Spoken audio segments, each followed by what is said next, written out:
Hello, everyone. Welcome to today's today's podcast. My name's David Cantu.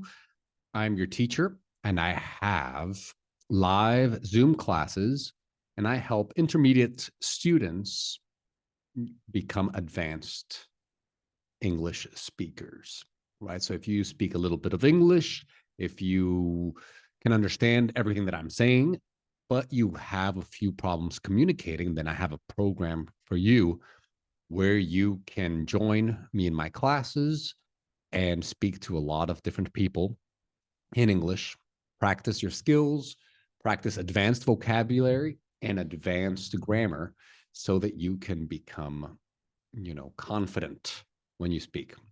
Today, we're going to talk about first impressions, right? So, tomorrow we're having a live Zoom call and we're going to discuss this. And this podcast episode will kind of prepare you so that when you come to class, you'll be able to speak about this.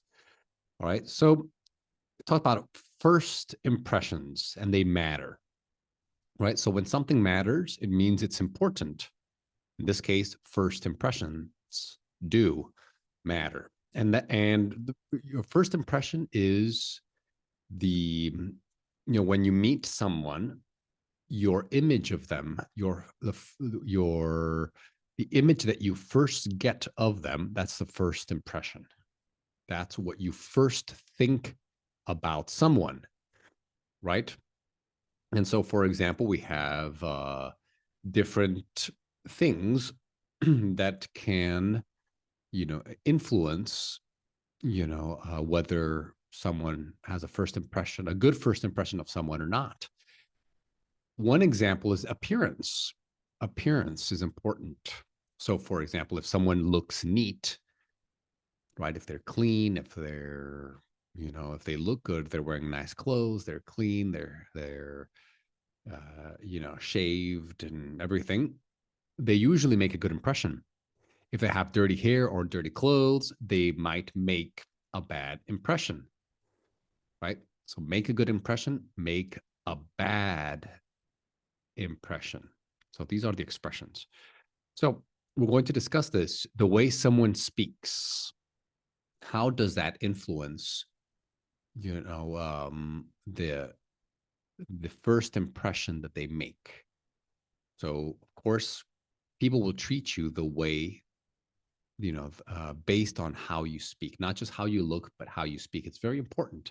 Someone that has good vocabulary, if someone speaks English, well, in a very educated way, if they pronounce the words, if they use advanced vocabulary, advanced grammar, and advanced constructions, most people will be impressed because that says something about you. It says, wow, this person is high class, or this person went to good schools, this person reads a lot.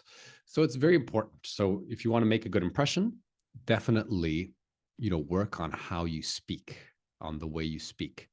Body language is also important, right? If you are open, if you're relaxed, if you have a good posture, if you use your hands and your expression in a nice way, if you move gracefully, that can definitely make a good impression.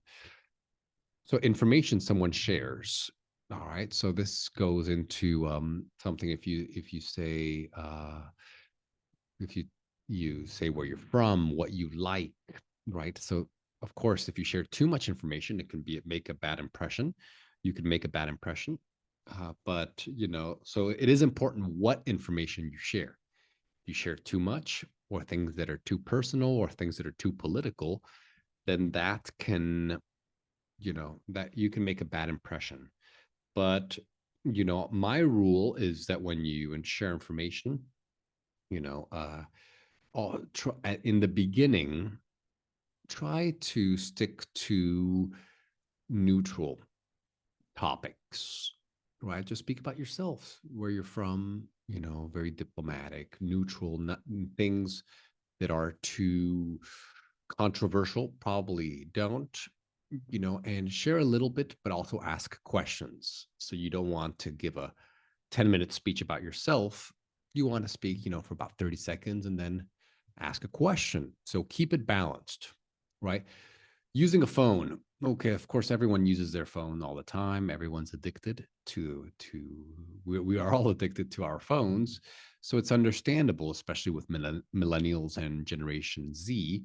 But typically, if you are meeting someone, you should try to use your phone minimally, right? Not too much, right? Because if you're on your phone the whole time and you're talking to someone and they're sitting in front of you and they want to have a conversation, well, that's not going to have the most positive impact, right? It's not going to be the most, you're not going to make a good impression, make a good first impression.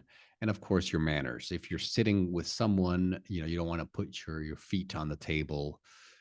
If you're eating, you should eat with your mouth closed, or not splash and have food all over your face or your clothes. Right. So basic manners are important. It's how you behave, right? How you behave. Just, yeah, basically acting classy, doing things in a classy way. That's very important, right? And that can, in business and in personal life, it's important because, your it's very, you never get a second chance to make a good first impression, right? The first impression, once you make a first impression, it's set. You whoever you meet, whoever you're meeting at that time, you can't start from zero again, right? So if you meet someone for the first time, let's say your future boss, and you're dirty and you know, you have ketchup all over your face, and you're using your phone and you speak really badly, and well, even even if next day you come in wearing a Versace suit, they already have the first impression is already set, right? So you need to be careful, what you do. So also talk before you come to class, think about the last time you met a new person. Okay. Try to remember, things about this person, the way they spoke, their body language. Did they use a phone? What were their manners like? What information did they share?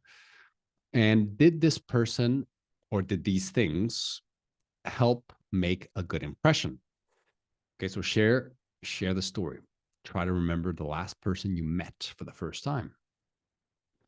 All right, so here's some advice, right, from the internet. It's very good advice. Okay, and try to decide what situation this is about. It says it might be challenging, but try to be confident. Be yourself. Have a system to remember people's names. You should understand and learn about the people around you. What situation is this about? Okay. So it's about, being confident, being whenever you meet new people, because especially if you're in sales, but if you're in business, any kind of business, you're going to, well, the people you meet, that's going to determine how successful you are in life, right? Your relationship with others, how other people see you, is probably the most important factor in your success, right? So be yourself, right? Don't be fake. Be yourself. Be confident. You are yourself. Say I feel good with who I am. Remember people's names. That's important. If you that's one of the best things. Just, when you meet someone, repeat it a few times. What I do is I repeat people's name a few times in my mind. So if I meet Johnny, I say, okay, Johnny, Johnny, okay, Johnny, Johnny, Johnny, Johnny. I repeat it a few times. And like that, I won't forget that name, right? It's important to remember people's names. All right. So here we have some sentences, some tips on how to make a good impression. Tell me in class, you'll say if you agree with them or not. Your appearance matters almost as much as your way of thinking. How you think is as important, it's the same, as important, as, actually how you look is almost as important as how you think. Do you agree or disagree? Okay, so I think it is. Unfortunately, it's true, right? Because our way of thinking is important. That should be the biggest factor. But the the fact of the matter is that most people, we are influenced by what we see. So someone's appearance, even they could be Einstein, but if they don't look good, if they don't look professional, if they don't have a good presentation, their way of thinking, doesn't matter, right? Unfortunately, try not to take the initiative too often because people will expect too much from you. Okay, so take the initiative. All right, take the initiative means kind of start. Take the initiative is says you begin the process. Okay, and so taking the initiative means like start the conversation, introduce yourself. So don't always this advice, this sentence says that don't always be the person who takes the initiative, who makes the first move, because then people will expect too much from you. They'll expect a lot from you. When you are, this is at work, first impressions at work, right? So the last one, a lot of people, when they take the initiative, is they when they start work, they start a lot of different projects, and they're like, I will do this, and I will do this, and I will change this, and I'll change that. And when they start, that becomes the expectation. So then your boss will want more from you. Say, oh, well, I need you to do more. And if can you do this too, and this too, and this too, and then you'll get more and more work. So this tip says, um, work hard, of course, do all of that, but you know, remember that you people will always expect more from you. So if you say, you know what, for me it's normal to work 16 hours a day, they'll be, oh well, can you work 18? Okay, that's a simplistic example, but it's true. If you're like, oh no, yeah, I can I can work on 10 projects, then they expect that. That's normal for them. So then they'd be like, oh, well, can you take 2 more or 3 more, 4 more? But if you work on 6 projects or 4 projects at the beginning of your job or whatever of your professional life, then you know if they give you more work, more projects, it's still doable. It's still manageable. So here it says, be careful not to show that you are ready to work overtime. Okay. Here. Okay. So here it's going back to the same thing. Don't show your boss, your employer, that you are always ready to work overtime. Sometimes it's necessary. But you see, if you show your boss that you can work overtime any day, they will take advantage of that. They will say, oh, okay, well, work. Can you stay longer on Monday and Tuesday and Wednesday and Thursday and Friday? And then before you know it, you'll be at the office all the time, right? First impressions are almost impossible to change. If you create a certain image at the beginning, you have to continue to follow it, right? So that's what I was saying. You can't change the first impression. So you have to be very, very careful how you start. If you create an image at the beginning, most of the time you have to follow it because people already expect it. People say, oh, this guy can work overtime. This guy always says yes. I can give him, I can tell him to work 100 hours and he will work 100 hours. Right. But, you know, so sometimes it's good, but sometimes it's not good. Right. You don't want for your employer to take advantage of you. Being curious is good, so don't be shy about asking a lot of questions. I agree with this. I think it's important to ask a lot of questions, especially in the beginning, because it'll show that you're curious. All right, so here we have some words, okay, that we're going to match these. So attitude, it's a way of thinking. Very good. If you want to be proactive, you take the initiative. That's what we talked about. Okay.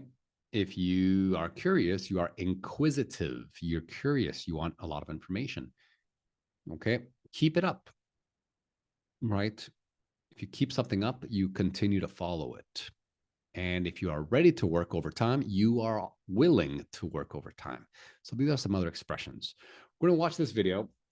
And in this video, just click on if you're part of the program and you have the documents, then click on the link here in the study guide. If you don't have this, then no problem, right? We're going to talk a lot about these tips. Okay, so after you watch the video, think about this. Is it hard to make a good impression at work? Right? What makes it difficult? What makes it difficult? And what about your first day working in your current job? How was it? So have you had any colleagues who made a negative impression on their first day? Think about that. Think about your professional experience. Some people make a negative impression, right? And that can affect their future performance and their future standing in the company. What did they do to create a negative impression? Now, did you change your opinion about them later? And that means they had a negative impression when they first started, but maybe later you changed your mind about them. All right. Now, next one is, how do you introduce yourself to your new team? If you have a new team, what's the best way? What might you say to make a good impression? Okay. So here we have two introductions, right? And you're going to say which one is the best one and why. Hello, everyone. I am a new web designer. Before joining the company, I worked for a cryptocurrency fund. I love pets. I look forward to working with you. I'm good at HTML and CSS. Oh, and my name is Mark. Nice to meet everyone. I hope this team is more friendly than my previous one. All right, so that's an introduction. What are the good things about it? What are the bad things about it? Okay, so you're going to discuss that with your partner in the Zoom class. Okay, so definitely join the Zoom class. If you want to join our class, then contact me and you can come and talk to us. Self-introduction B. Hi, I'm Mark. I'm a new web designer. I know a lot about visual design and effective UX, user experience. I think I'm good at optimizing sites. Outside of work, I'm into active pastimes and outdoor activities. Also, I have a dog named May and a cat named Boris. I'm really excited about joining your team. All right, so here we have some topics. Which ones should be included when you introduce yourself and to your team on your first day? Okay, so here you're going to talk about this with your partner. You're going to decide, should you talk about your name, your position, okay, your previous experience, your skills and your strengths, right? Speaking about colleagues from a previous job, ooh, very controversial, right? I don't think you should talk about colleagues and your previous job, especially detailed, especially if they were bad. I mean, maybe some good things would be good, but even that, the past is the past.